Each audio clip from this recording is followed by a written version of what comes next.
awit aku nampa wangsit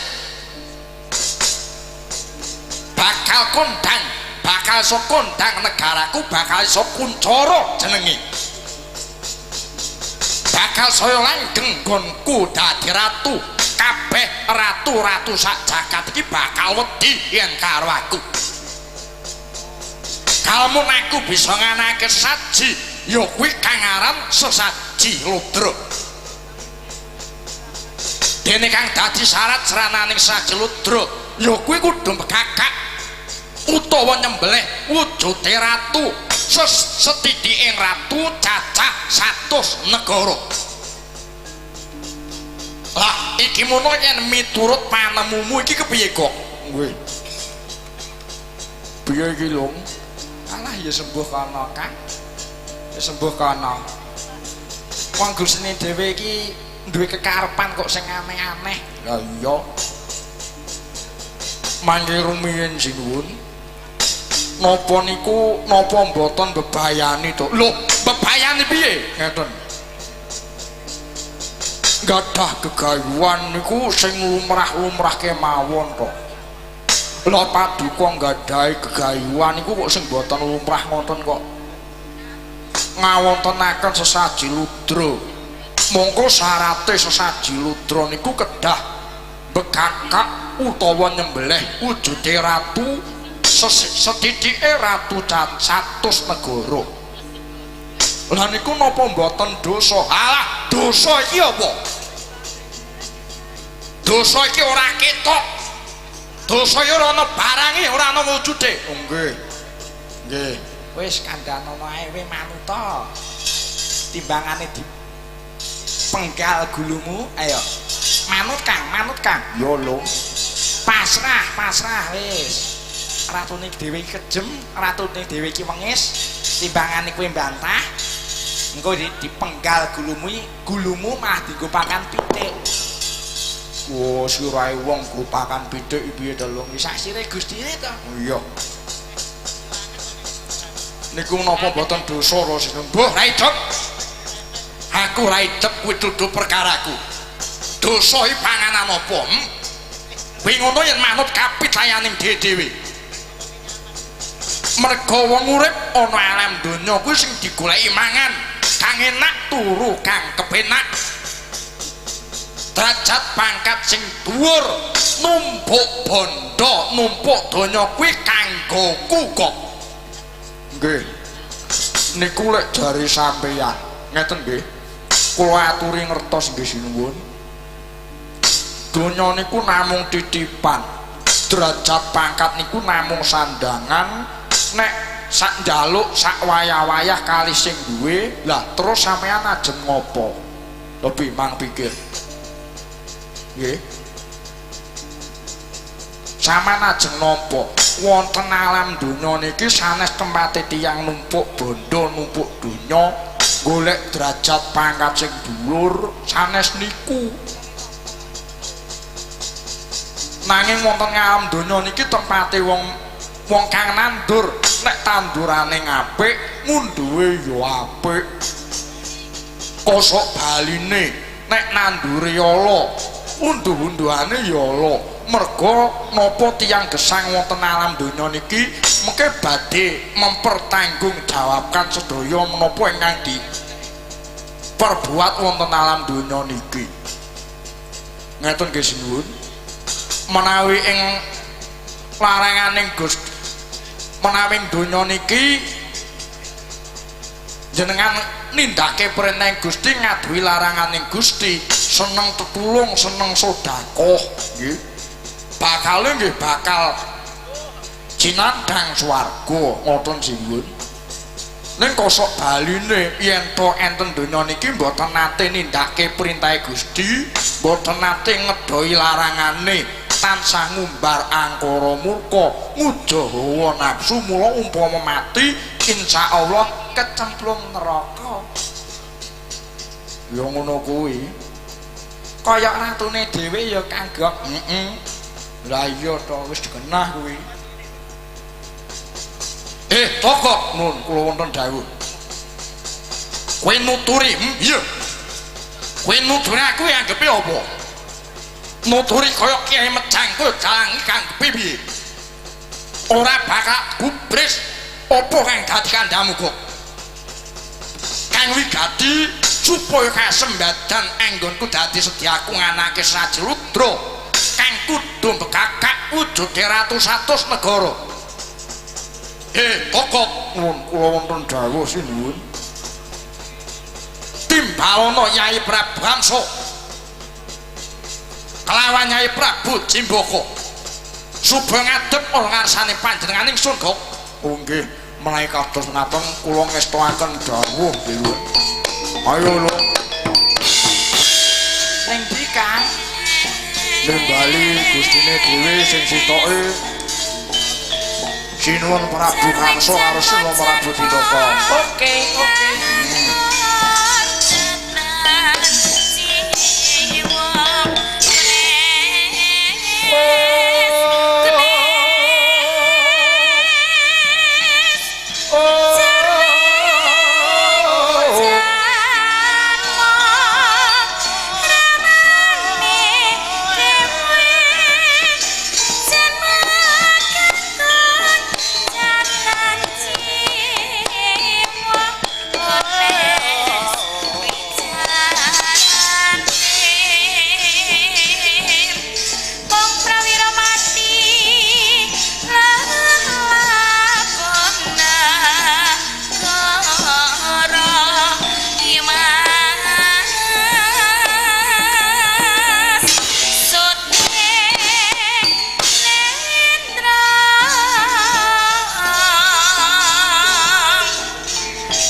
Tata Pandhawa tata Kadiwisaya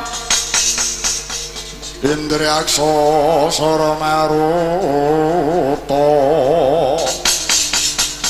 Pawana Maragana Om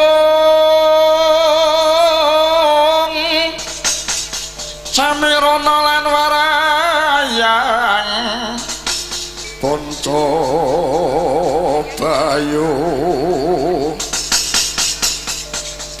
Bayu isian magulingan limo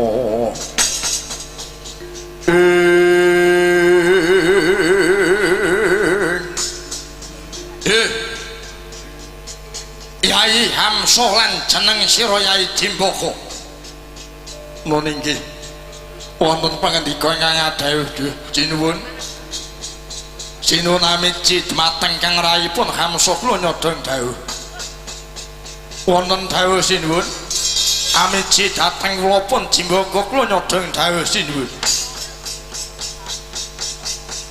marmane Yayi Prabu Hamsa lan Yayi Jimbaka tapi Jimangarsa ana ngarsaning sun sing wigati bakal tak jaluki katerangan kepiye anggone golek korban Ratu cacah 100 negara wis entuk gawe apa urung Yayi Hamsa nggih duh sinuwun mugi andadosna kawuningan urika semanten kula kaliyan kadang kula pun Yayi Jimbaka ngupadi korban Ratu 100 negari emanipun duh sinuwun ngantos rikalenggan punika kula sampun kelakon ngunjara Ratu cacah 97 negari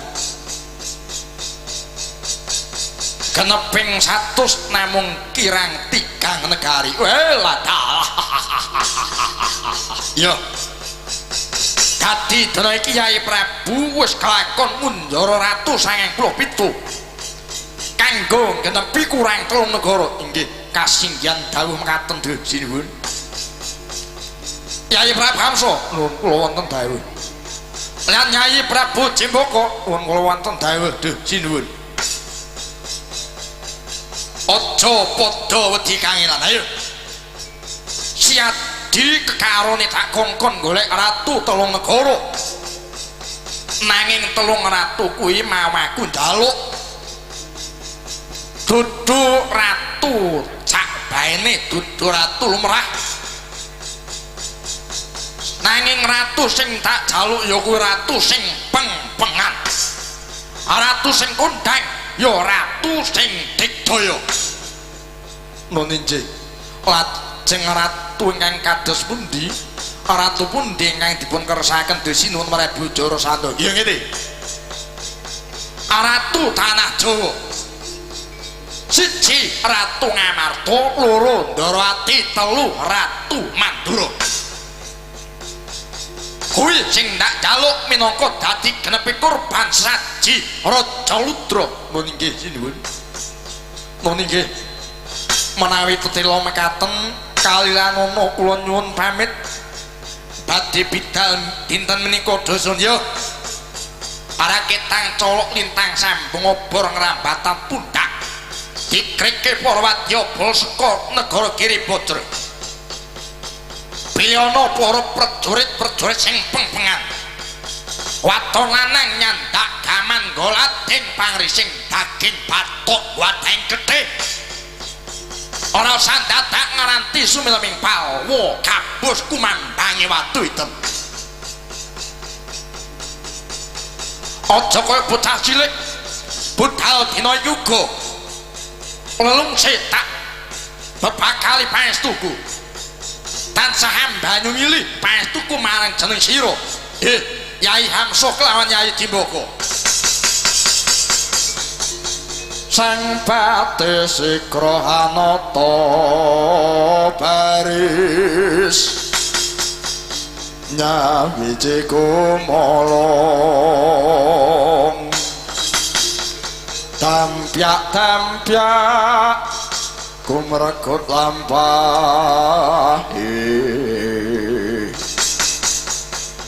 pinarung krapyak watang agati ku malar ngabeki sora ing kumurung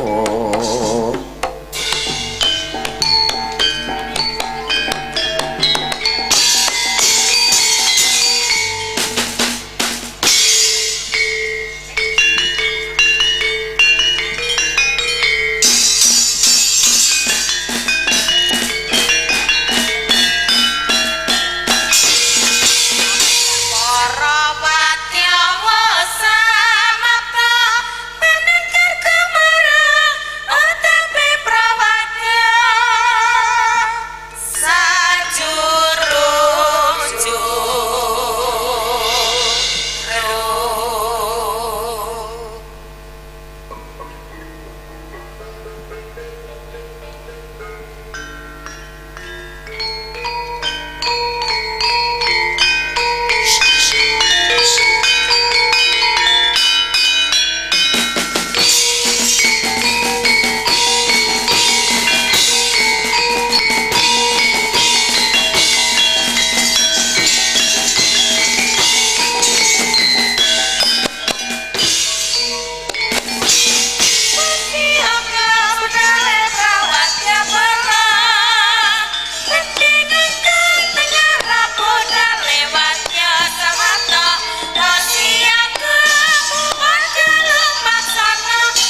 よとよとよよ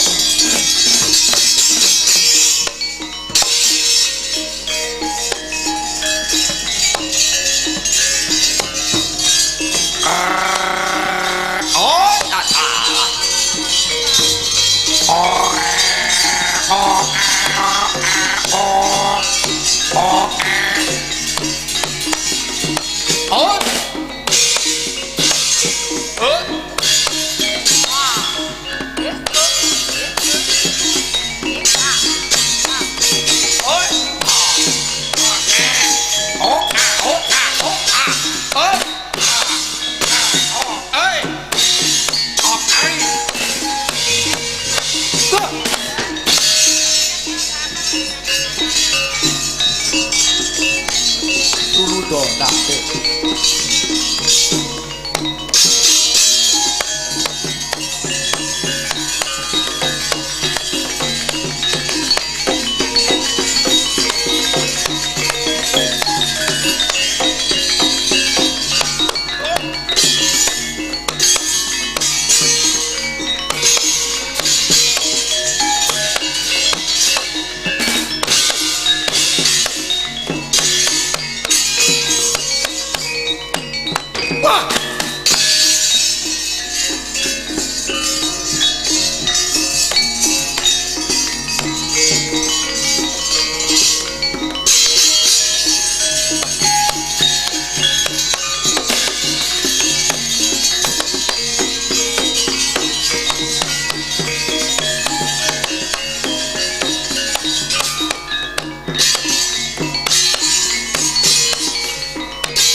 Gayenge kaya ngene 30 yuta ngenyang bae.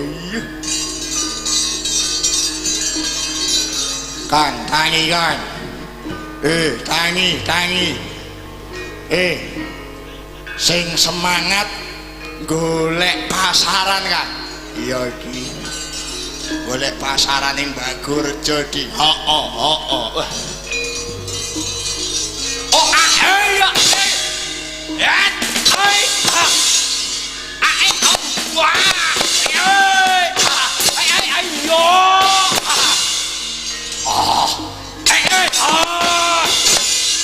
pingsankan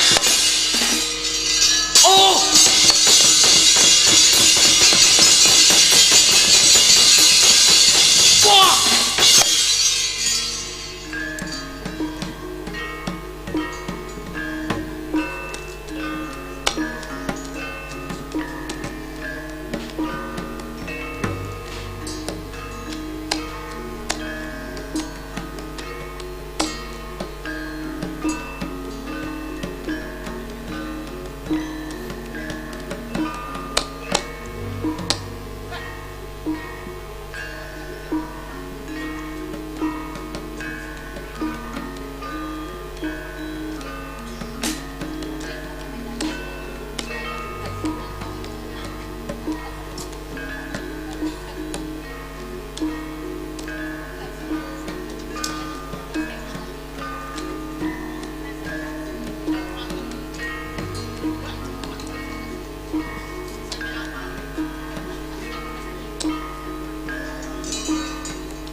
ngombe sik Pak Di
iku saknyatane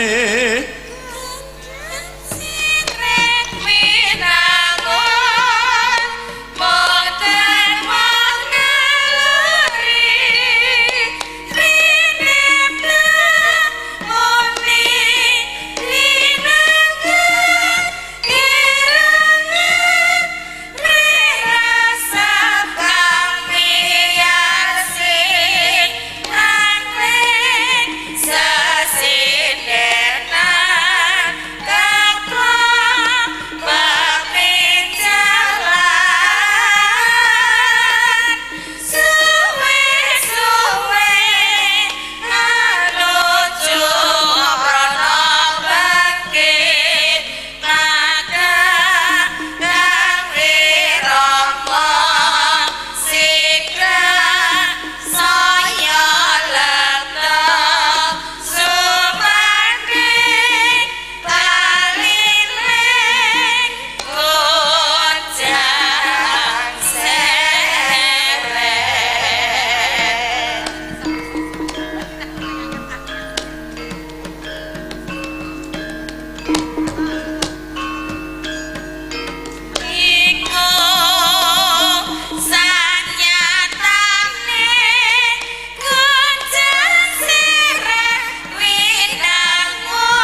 mandrah kang duspitorum kasiliring samirana mrik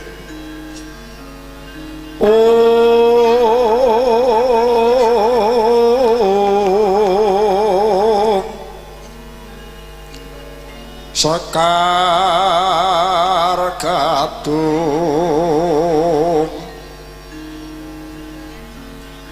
kongas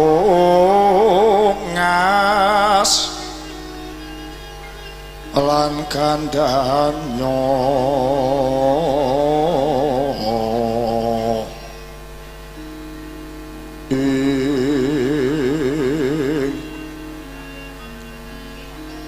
maweh raras retnaning driya om om om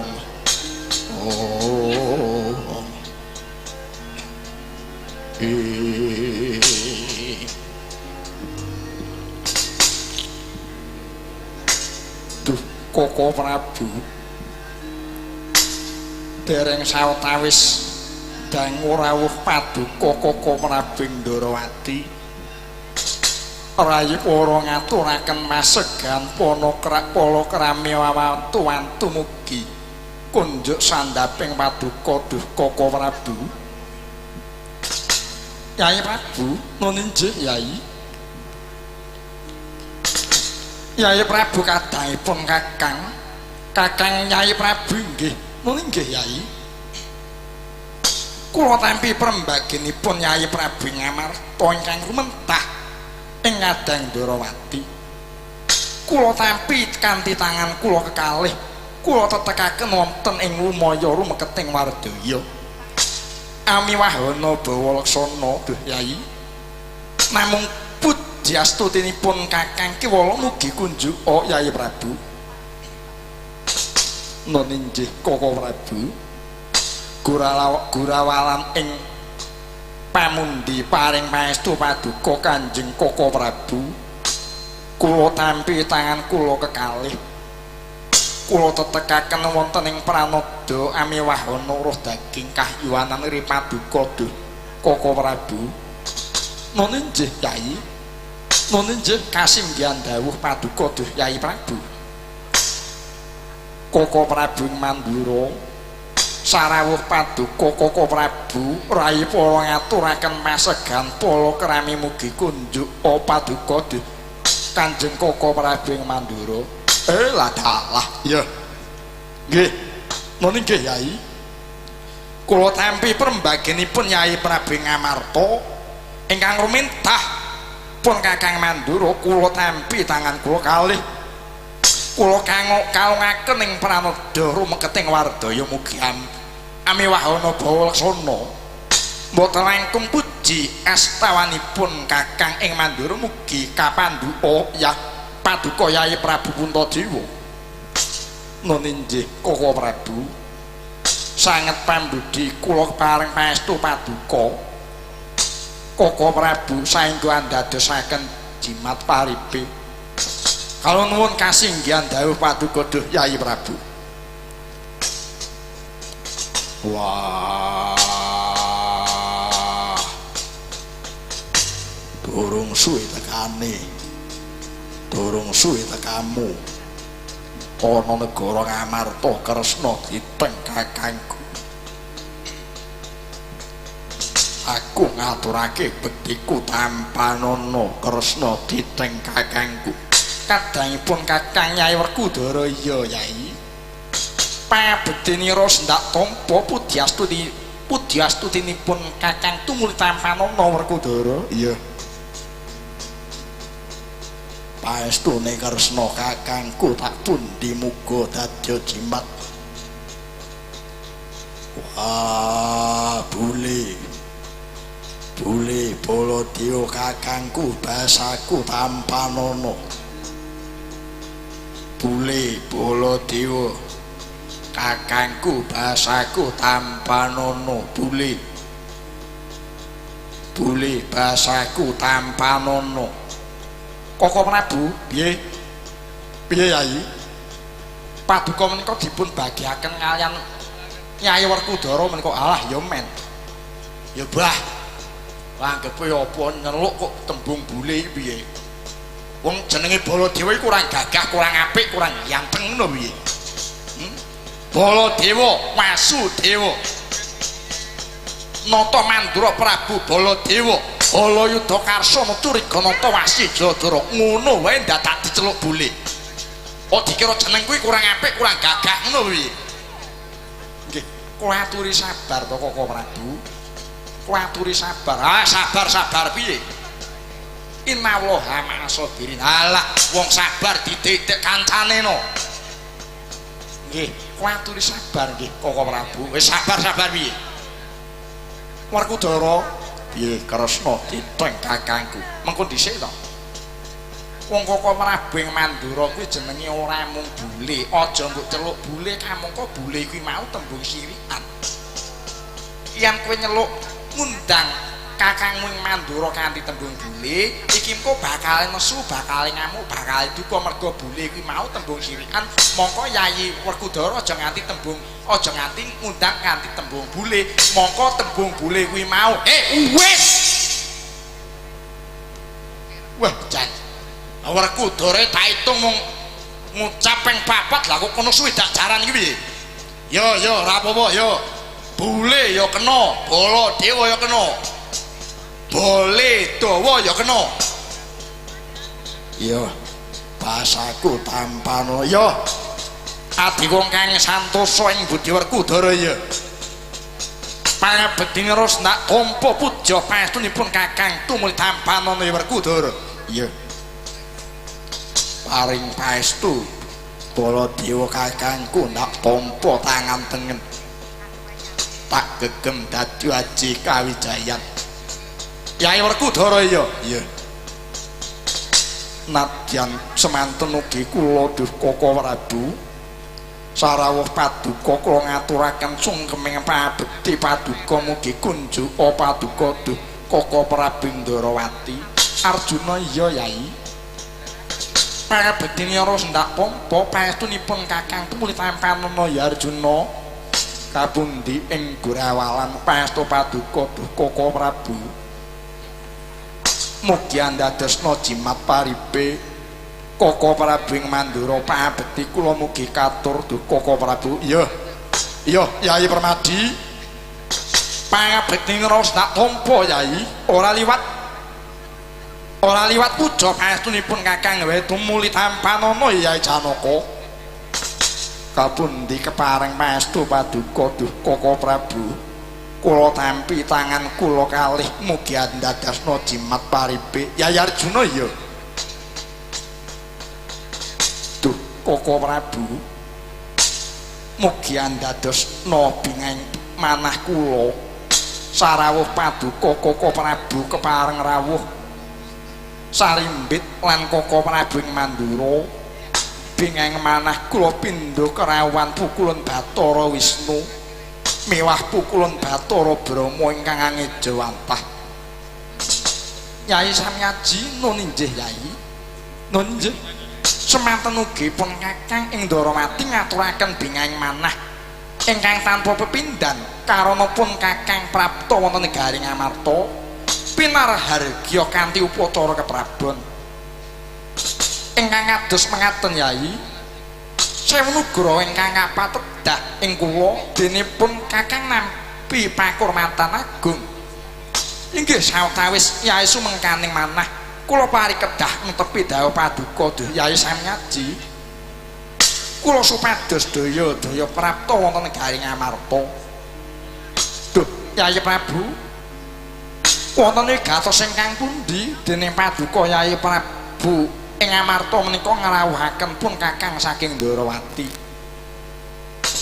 Duh Koko Prabu mugi andadosna ing kawuningan pramila daya-daya kula ngrawuhaken paduka Kanjeng Koko Prabu ing Ndarawati sarimbit kalian Koko Prabu Baladewa telenging manah kula sinengkuyung para kadang Pandhawa sampun sawetawis anggen kula nampi nugraha kawontenanipun negari Indraprastha. Rika semanten kadang kula Yai Bratasena ingkang sengkut gumregut ambabati ngono. Saksampunipun nampi nugraha wujudipun negari Indraprastha, dinten menika kula badhe ngawontenaken puji syukur wonten ngarsaning Gusti ingkang ngakarya jagat Koko Prabu. Karana para Pandhawa sampun pikantuk kamardikan wujudipun negari Ngamarta. Kanthi sarana kula badhe ngawontenaken sesaji ingkang nami sesaji Raja Surya. Duh Koko Prabu, keparenga paduka Njeng Koko Prabu paring kalidamar sesambetan kalian gegayuhanipun para kadang Pandhawa ngawontenaken sesaji Raja Surya.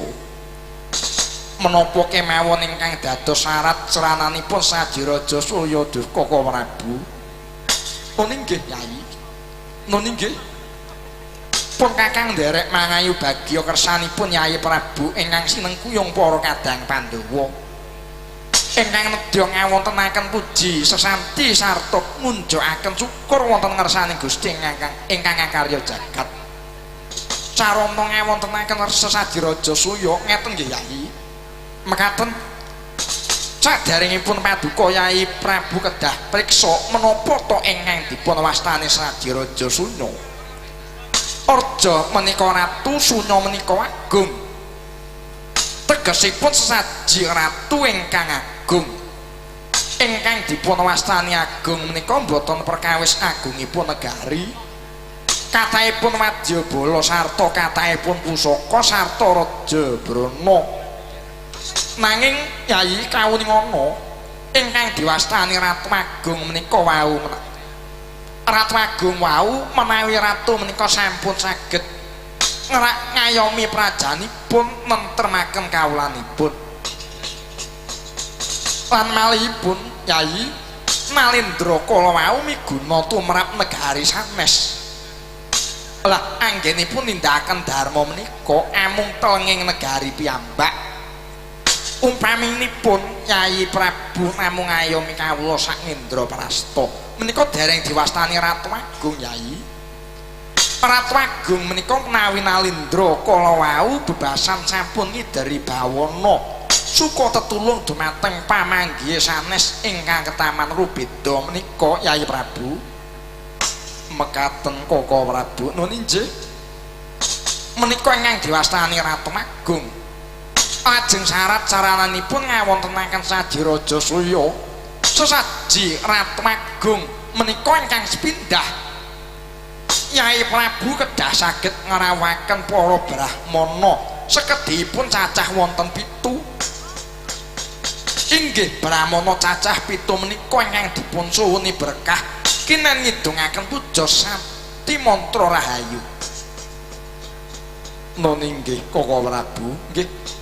Ingkang angka kalih ngawontenaken sesaji Raja Surya menika saged winastan cah menawi ingkang ngrawakaken menika para raja Narpati, para ratu sekedhikipun cacah 100 negari kanthi penggalih lila legawa lahir terusing batin. Lan syarat ingkang pungkasan Nyai kejawi wulu wetuning negari Ngamarta kados to pantun Jemawut Palawija Pala Kasimpar tuwin Pala Kapendhem. Sesaji Raja Surya menika saged winastan sah menawi kadang Pandhawa saged ngorbanaken satunggaling Nalendra ingkang anggadhahi watak angkara murka. Menika syarat cerananipun sesaji Raja Surya wiwit kina makina Yai. Kagiat risang kapirangu renangkul kinempit kepit dosa ngeret naning bawono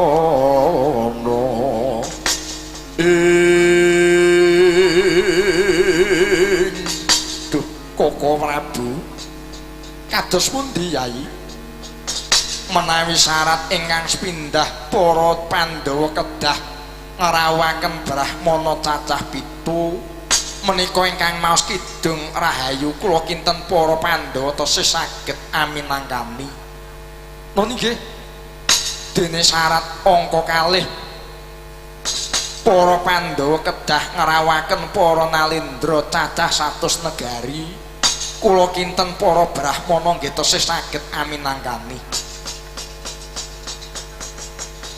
Dene syarat ingkang angka 3 kejawi ula wetuning negari Ngamarta kadosta pantun jemawut Palawija, Palakasimpar den Palakapendhem menika tesih kula anggep limrah duh Koko Prabu. Duh Koko Prabu nggih kados pundi Yai? Menawi para Pandhawa kedah ngorbanaken satunggaling Nalendra ingkang anggadhahi watak angkara murka menika kula ingkang boten saged Koko Prabu. Kula boten saged aminangkani. Kula sampun perjanji sak lebeting gesang kula tangan kula boten badhe ngregeti kaliyan ludiranipun tiyang sanes. Pramila menika duh Koko Prabu sesaji Raja Saya kula wurungaken kewala. Pedah menapa para Pandhawa menika saged ngawontenaken sesaji Raja Saya nanging karana kedah ancik-ancik kasangsaraning tiyang sanes. Menawi kedah ngorbanaken tiyang sanes, pramila menika Koko Prabu kula wurungaken kewala anggen kula badhe ngawontenaken saji Raja Saya menika duh Koko Prabu. Lho, mangke rumiyin Nyai. Mangke rumiyin sampun daya-daya amurungaken anggenipun badhe ngawontenaken saji Raja Saya. Awit napa Yai Prabu? Pawarta menika sampun sumebar saindenging jagat raya. Bilih dinten samangke para Pandhawa badhe ngawontenaken saji Raja Saya. Inggih Yai Prabu. Kedah dipenggalih langkung rumiyin. Mangke menawi paduka Yai Prabu murungaken anggenipun nganake saji Raja Saya ibarate glandang paran saka bucuk ingkang lingsem boten Yai Prabu Puntadewa kemawon. Nanging sedaya para Pandhawa nggih badhe lingsem penggalihipun duh Yai Prabu. Saestu duh Koko Prabu. Selami gesang kula tangan kula mboten badhe kula regedi kaliyan ludiranipun tiyang sanes. Cumangkahang rasa sumbar lindho pemigonje kumaludo kuntara kato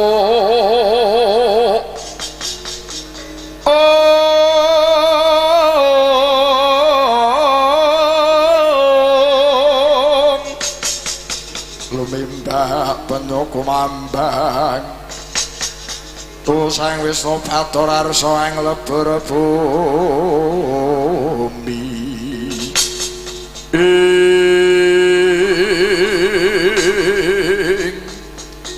dereng sawetawis dangu ngenya imbal wacana Nalendra ngamarta Prabu Puntadewa kaliyan Kang Raka Nalendra Ndarawati miwah Nalendra Mandura Prabu Baladewa ngibarate nginango dereng abrit keca dereng asat kadadak kasaru gegering dawi praptaning Nalendra arga bentar jejuluk Prabu Hamsa minggah pendapi kedaton negari Ngamarta gayah yen Cinandra kul jatining Kumara.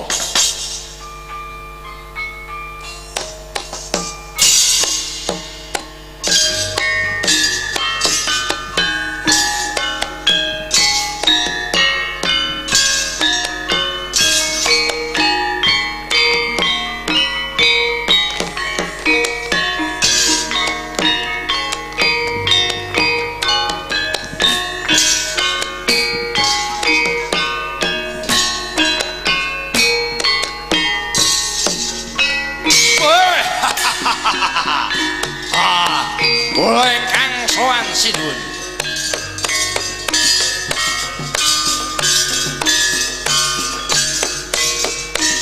Amit amit kula ingkang sowan.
Merapat saking Glaran Jawi sebelah campur tanjak urung koso mlintir gumbala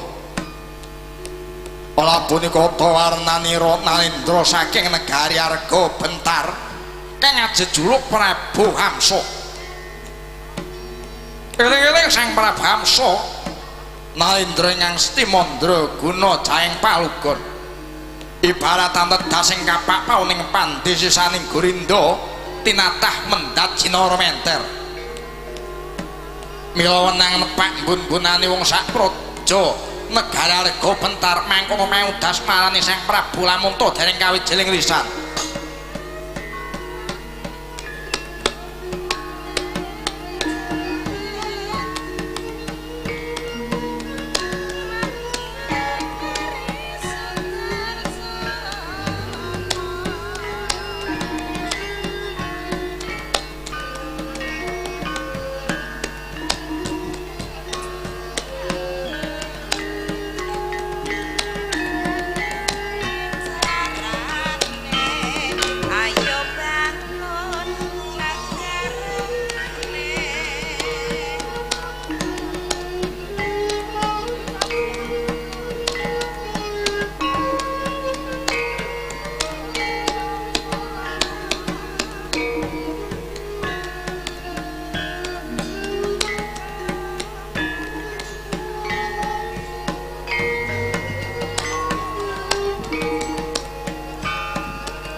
Sumya pratong kawinduyat amun-amun lirku mamban maletik mancolot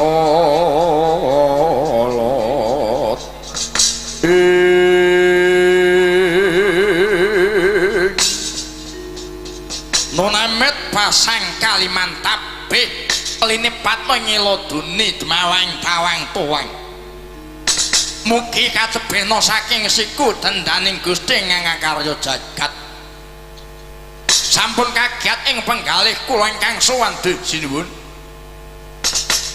mengko dhisik to Kisanak yen tak deleng saka panganggo busanane yen to Kisanak iki sawijining Nalendra Kisanak Mara coba ngaku Kisanak ki Nalendra saka ngendi lan sapa ingkang dadi jejulukira Sang Prabu. Nggih mboten tedhe ngaling-aling siwun. Kula menika Nalendra saking negari Arga Bentar. Dene ingkang sudi mastani dhateng kula pun kula menika jejuluk Prabu Hamsa. Mangke rumiyin nyuwun ngapunten. Nyuwun ngapunten. Menapa menika leres negari Ngamarta lan paduka leres? Paduka menika Nalendra Ngamarta kang jejuluk Prabu Puntadewa. Pancen kepara nyata Kisanak. Iki negara Ngamarta ya panjenengan pribadi kang jejuluk Prabu Puntadewa. Allah taala. Nggih. Nggih. Menawi mekaten mboten sisik anggen kula kraya-raya saking negari Arga Bentar niku. Ngupaya wonten pundi dunungipun negari Ngamarta lan ratunipun ingkang nami Prabu Puntadewa. Wah. Mujudaken kanugrahan. Mujudaken kanugrahan dene kula menika saged pepanggihan kaliyan paduka sinuwun Prabu Puntadewa. Nggih. Mboten nyono babar pisan. Awit panjenengan dateng negari kula menika mujudaken Ratu Kondang kawenang-wenang. Nadyan kula menika wonten negari kula menika dipun dadosaken Nalendra nanging sedaya para kawula kula menika sami kedanan yen kalih kaliyan Nalendra Ngamarta Prabu Puntadewa. Nggih. Sami anggenipun mulat dateng tingkah lampahipun. Lan mulat dateng watakipun Prabu Puntadewa. Nuwun sewu. Menika wingking paduka menika wonten satuna ingkang gagah. Para kusa menika sapa? Menika sinten? Kuwi adiku Yayi Werkudara. Loh. Yayi Werkudara. Raden Werkudara. Nun inggih dalah. Wah. Kaya Purnama datar. Waduh. Niki Yai niki Raden Werkudara. Iya. Wah, bekti kula katur Raden. Iya, wis tak tampa kepenak anggen mlungguh nggih. Mboten kirang sekeca anggen kula lenggah dateng pendapi negari Ngamarta mriki kabeh nggih saka cepak. Wah, ladalah nggih. Kaya Purnama dadari. Waduh remen kula tetepangan kalian paduka Raden Werkudara. Iya. Aku ya seneng karo kowe. Nggih. Nuwun sewu. Paduka uninga Raden. Kawula muda panggenan kula menika sedayanipun sami kedanan yen kalian dumateng Raden Werkudara. Nggih, Raden Bratasena menika prajurit ingkang linangkung. Prajurit ingkang linangkung satya ingkang ngugemi kasatriyanipun. Panjenengan kasinungan kasekten linangkung bebasan pinatah mendhat Jinara Menter. Tumumbak bentung sinuduk putung. Mila jagat nika ngatos kebrebekan kondange Raden Werkudara. Wah, kula nderek remen Raden. Wah, iya. Prabu Hamsa iya syukur mangayu bagya. Saketi jomurung yen toko ya mangkul. Nggih. Nuwun nggih Raden. Ingkang saklajengipun sinuwun gandeng kula menika sampun ngaturaken sembah kunjuk ngarsa paduka Sang Nata. Mila kula kalinanama badhe matur napa ta wigatosipun dene kula menika kraya-raya sowan wonten negari Ngamarta. Prabu Hamsa ndak aturi paring dawuh ana wigatine ngopo Prabu Hamsa sowan ana negara Ngamarta kene. Nggih. Oh niki siwun. Sepisan kula ngaturaken bekti dungkap angka kalih. Sowan kula menika namung badhe nyuwun senjata pitulung dumateng paduka Sinuwun Prabu Puntadewa. Kacariyos ingkang ngasta pusaka tanah Jawi inggih menika Nalendra ing Ngamarta Prabu Puntadewa. Nuwun sewu sinuwun. Mongko mugi andadosna kawuningan bilih negari kula nika negari Arga Bentar. menika sampun wonten tigang candra ngantos ripalenggan menika sampun wonten tigang candra ngantos ripalenggan punika samangke kados nampi welaking Gusti nampi pagebluk mayangkara bebasan tiang sore loro esuk temekaning pati esuk loro sore temekaning pralaya sareng kula menika mangsah semedi wonten sasmitaning Gusti bilih negari Arga Bentar inggih negari kula menika saged waluya jati temah waluya menawi saged dipun tumbali kalian pusaka Ngamarta ingkang nami Jamus Kalimasada mila sinuwun sowan kula wonten negari Ngamarta menika mujudaken manah namung kepengin ngampil pusaka Ngamarta ingkang inggih menika Jamus Kalimasada menawi boten kepareng kula sambut menapa kepareng kula badhe kula lintoni Mas Picis Raja Brana pinten kampil pinten dinar pinten gerobok menawi kula lintuni Mas blebekan sing agengipun sak gerdu-gerdu yen perlu mangke saged kula damelaken talang wiwit negari Ngamarta dumugi negari kula mangke masipun saged kula grojokaken saking negari kula sinuwun awit negari kula menika negari kondangipun negari kang sugih brewu sugih mlekethu ngibarate ditawuh kados banyu diusung ana kados wedi boten badhe telas bondo donya negari kula menapa kowe pareng kula lintuni titipan pripun kados pundi kula aturi paring dawuh monggo to kula aturi paring dawuh sinuwun menapa kula lintoni titian gajah mengke kula datengaken gajah saking Kamboja pinten ngatus pinten ewu gajah kula aturi paring dawuh menapa kepareng kula lintoni jaran teji saking jagat wedan kula aturi paring dawuh duh sinuwun menapa nyuwun lintu perawan ingkang ayu-ayu mengke saged kula padosaken saking negari kula menapa kepareng kula tumbas menawi kula tumbas reginipun pinten nyuwun pinten dinar nyuwun pinten dolar nyuwun pinten yuta menawi kepareng kula tumbas mengki kula bayar kenceng duh jinuwun boten ajeng kula cicil kepara mangke badhe kula luwi awit kula menika sampun kondang menawi tetuku wangsulipun boten nate kula jaluk kepara kula luwi menawi bayar pajak niku nggih niku kala-kala malah kula kurangi mila kula aturi paring dawuh sinuwun menawi kula lintuni Mas Picis Raja Brana boten angsal kula lintuni titian gajah boten disukaken kula tumbas boten dibarengaken monggo paripaksa kula kedah nginaken kanthi cara kegiatan badhe kula kebyak Bandayuda pramila negari Ngamarta kula saged tata saged kula aturi tata sing keping gegaman kula aturi damel jagang sing jero benteng ingkang kandel boten wurunga badhe kula biyuki batang sauta negari Ngamarta Toto montap lera kinotap Tukoya yasinipi Cocobang mawi ngawangis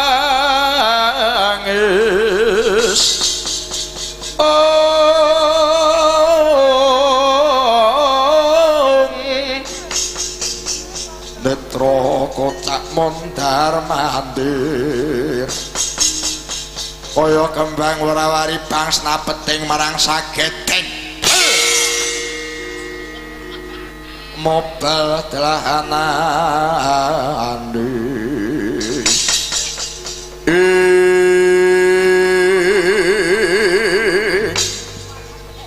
wah hamso wonten dawuh lho menika Raden Werkudara ingkang maring piwangsulan. Iya pancen mangkono yen kowe arep njaluk wujude Jamus Kaimasada aning kakangku barep Puntadewa kowe kuwi kleru lho. Lajeng kados pundi? Ngertenono yen dina samengko Jamus Kaimasada kuwi sing nyekel dudu Puntadewa kakangku nanging aku sing nyekel Jamus Kaimasada. Makaten Raden. Iya. Mula yen arep mbok tuku iki malah mapan kabeneran. Mula yen Jamus Kaimasada arep mbok tuku iki malah mapan kebeneran. Wis piranganing sasi, piranganing dina Jamus Kaimasada iki tak ider-iderke ana ing pasar wae ora ana sing nuku.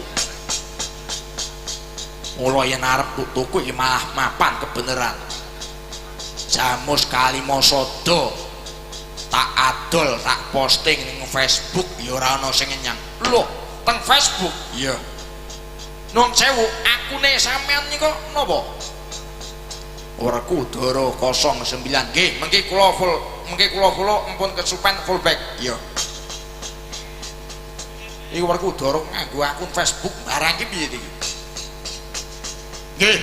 Menawi badhe kula tumbas pinten reginipun menawi badhe kula lintoni nyuwun lintu menapa menapa paduka Raden Werkudara menika nyuwun lintu gajah saking Gare Kamboja menawa darat ingkang piater playune monggo kula aturi paring dawuh dhateng negari kula menika mboten kirang-kirang menawi bondo donya menika dipun tumpuk undung kados gunung mboten badhe kira.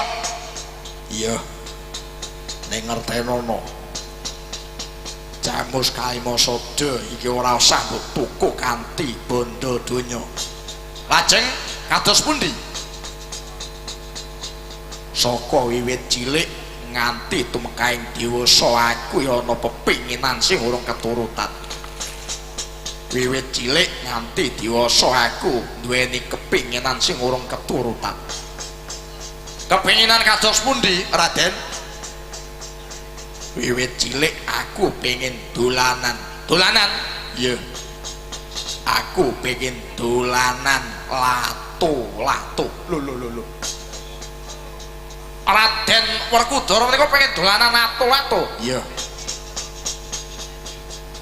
Aku kepengin dolanan mata raja loro cacahe.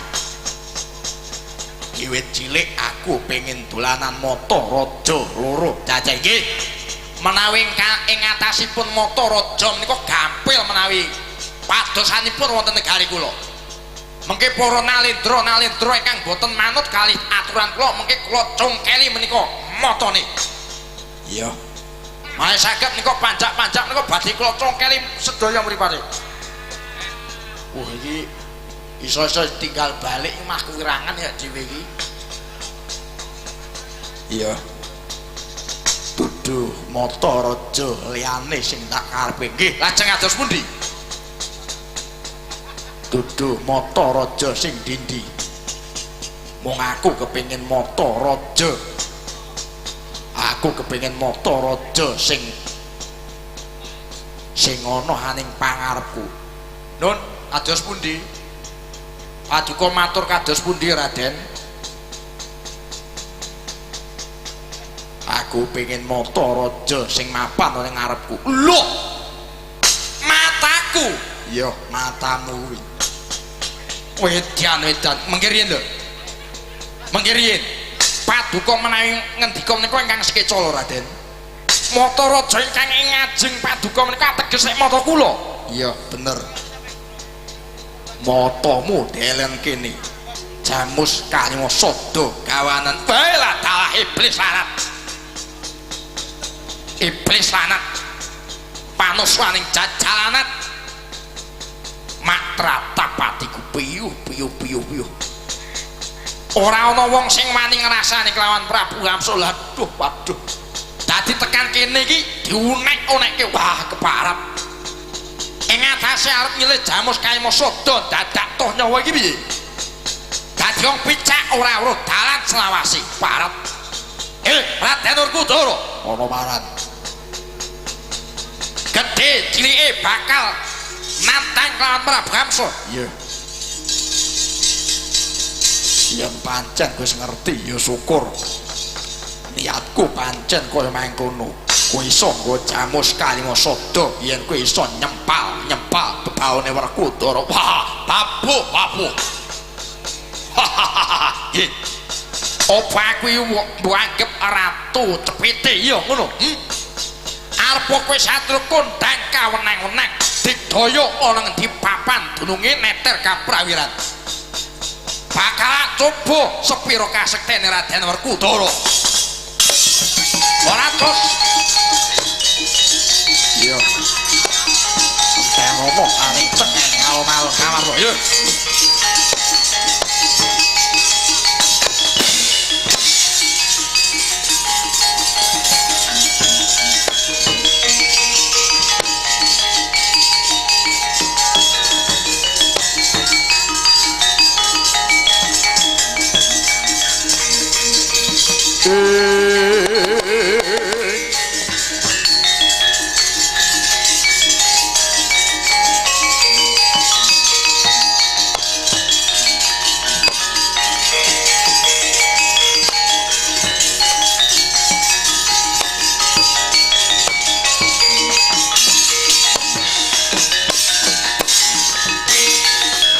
Kagatri sang kapirangu ore nanggol kinampit kempit dosa ngretnaning bawana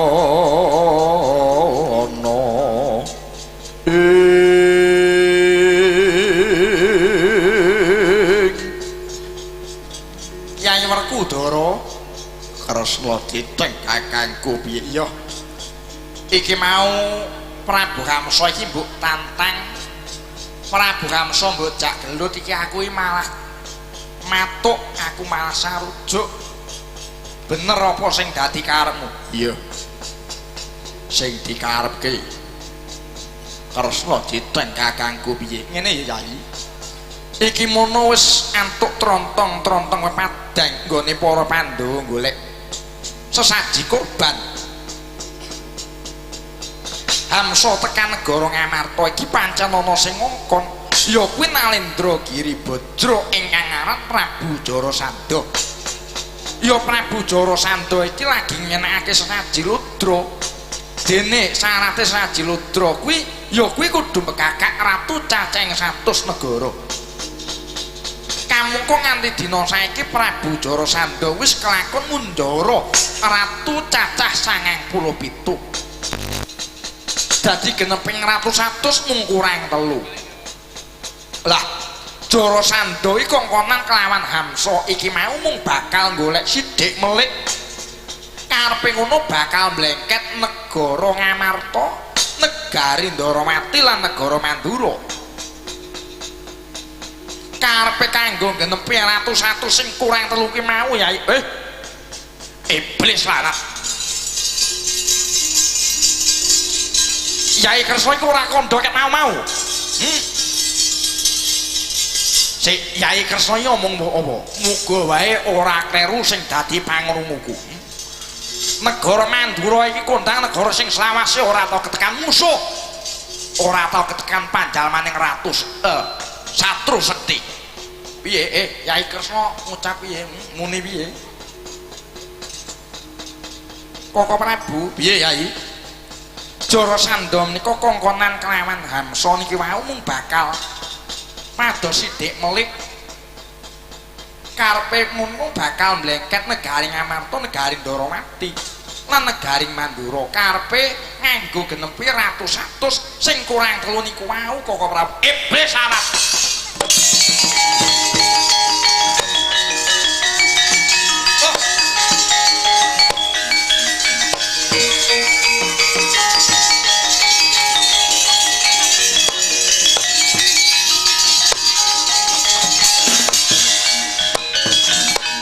Sang Baladewa Narpati Mareswara Sang Sri Kresna tresnanira marang Banon Cinawi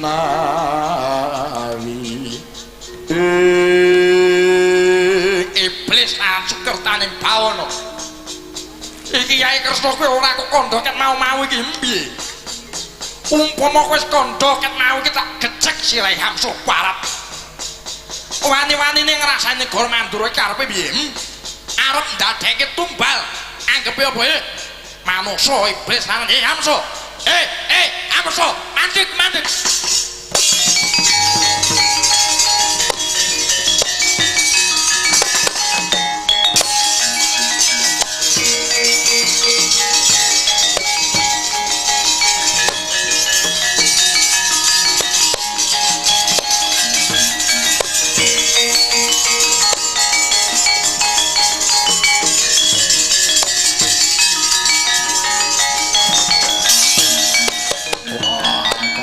Diteng kakangku Nyai Werkudara piye wah ora duwe aturan ora urunga ganti mungsuh iki mengko lho ganti mungsuh piye to Nyai kamangka iki mau sing pitung aku sing pitungan karo Hamsuh ya aku nanging kening apa sing tumandang kok Baladewa apa Werkudara dianggep manungsa sing ora wani perang ngono apa piye apa aku dianggep wong ciri getih wedi mati apa piye kamangka tumraping satria iku mungsuh padha karo tumraping satria iku mungsuh padha karo pasangane direbut mungsuh padha ae karo direbut pasangane ora duwe aturan ya sing sabar ya Yai ya dudu karepe dhewe iya sing sabar ya Yai Werkudara iya Werkudara kok iya piye iki duh Koko Prabu kula wonten dawuh Yai Prabu kados pundi niki kok wonten kahanan ingkang kados mekaten nggih kula aturi sabar Yai Prabu kula aturi sabar mengke kersane kula kaliyan Nyai Harjuna Nyai Werkudara sarta para putra-putra Pandhawa ingkang badhe ngrampungi gawe. Nun inggih Nyai Prabu. Menawi kados mengaten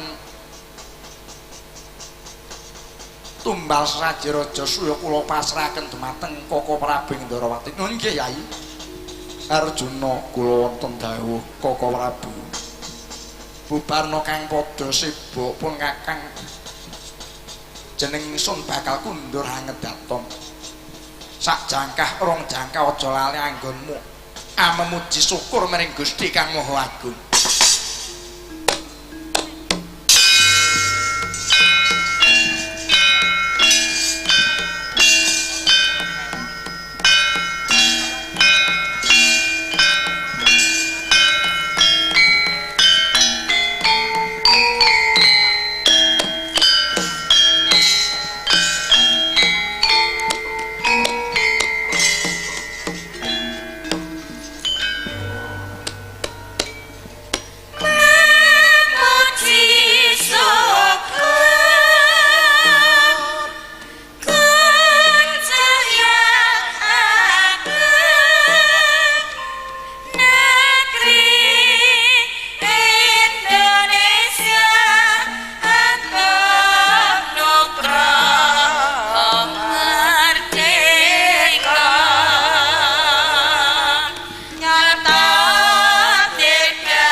Jano